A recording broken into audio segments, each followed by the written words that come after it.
Dito, pati sa kabila may nakabantay ng mga kapulisan. Ito pa, no, nagtatakbuhan ng mga kapulisan. May nakaharang diyan at dito, nandito na yung mga radyesta. Dito tayo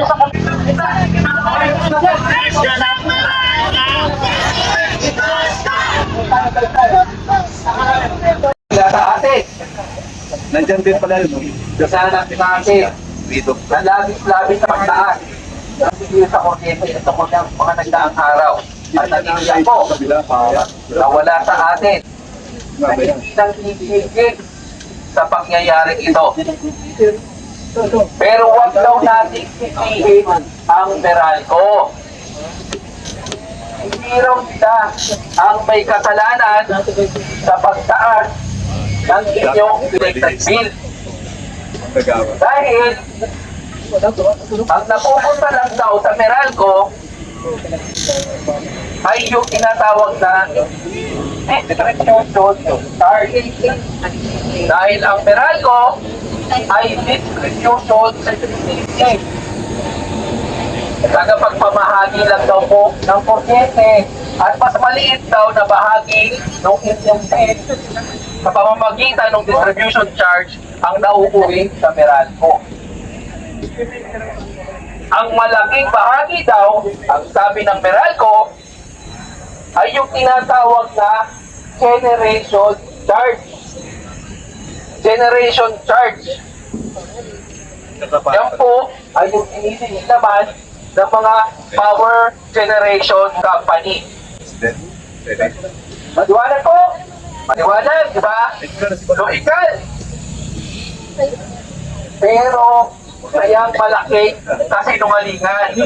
Dahil ang hindi sinasabi sa atin ng Meralco, ang malaki ring bahagi ng kanilang energy demand ay sinusupply ng kumpanya na sila ang may-ari.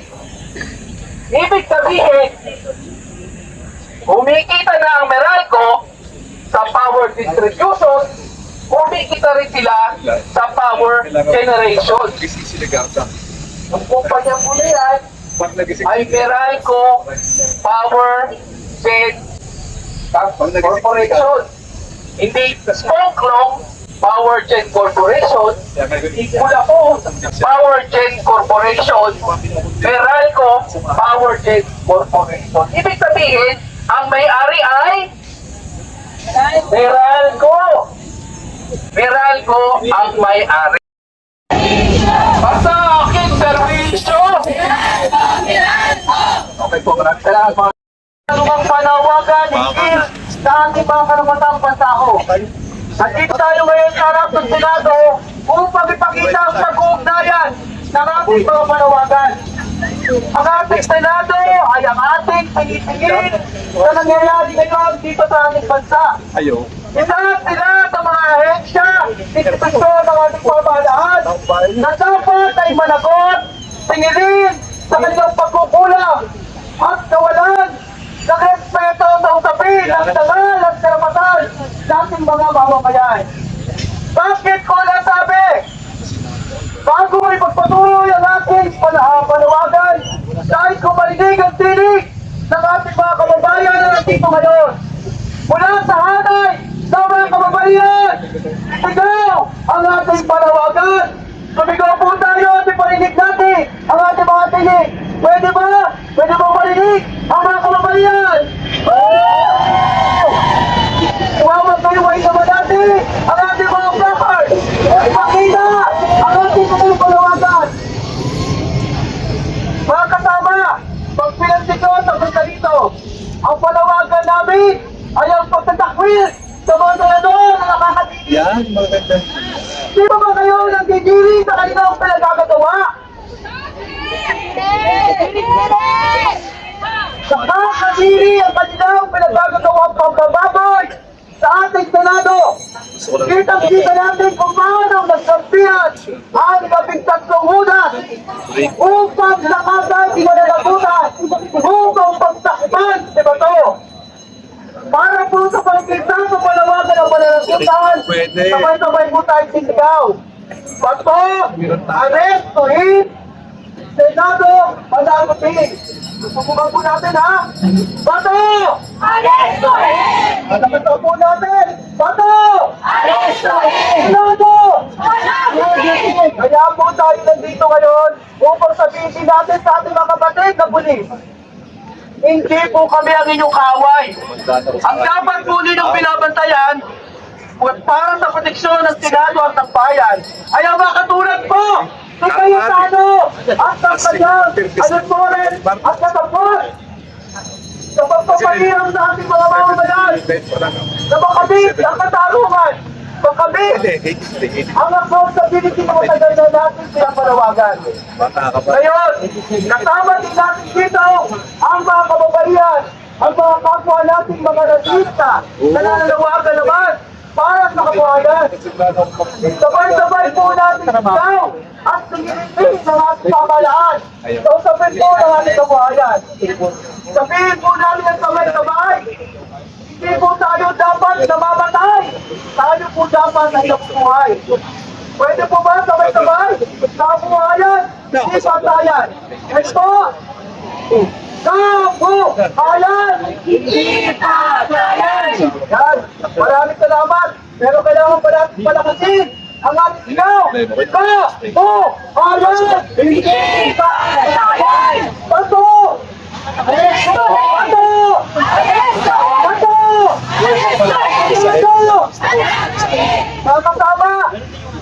Hindi pa ba tayo napapagod sa paghihintay sa katarungan? Bakit sa kabuhayan? Patuloy po! Pero po daw, walang tatay ito ba? Pagsanda na naman ako sa parang walang pinag-iba. Sa tuwing, tayo po ay nananawagan sa ibabaw pwede ng kuryente, sunod-sunod naman na magpa-brown out. Ang tawag po dyan, na tayo po ay kailangan ng tayo na nga ang nangangailangan, tayo ang nagbabayad, tayo pa ang pinahihirapan.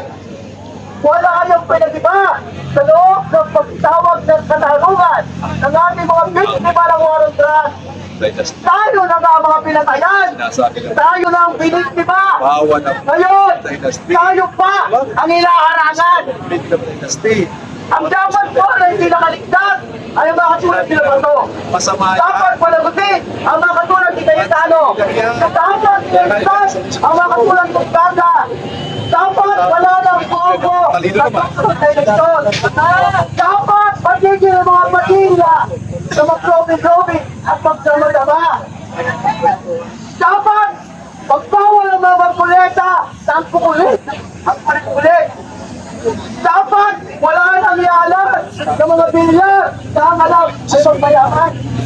Dapat wag na tayong maniniwala at alam na natin hindi ang mga markot na katulad sa IT. Dapat wala nang palutusin ng mga estado. Dapat tigil na ang pagboto sa mga plato, mga kulakot, mga kapatid. Hindi ba gusto na ang ating problema? Kung tayo ang mag-iisipon, tayo na lang na natin ang nalalantad ang katotohanan. Hindi po nila po ang kasunod ng problema natin. Mapapagod po ng katarungan, kabuhayan, kurkeme, kagutuman, kahirapan. Gabi-gabi na pagparang iba na Ang patakbo dito, alam ba natin? Kaya ay karapatang pagtao. Kaya dahil po, pinalayan, mag-human sa atin. Sumasama sa kagisa sa panawagan natin, mula sa kabuhayan hanggang sa usapi ng pantalan, katarungan, maging kapayapaan. Sabay-sabay ulit natin sigaw. Bato! Bato! Bato! Senado! Maraming salamat po. Mabuhay po tayo lahat.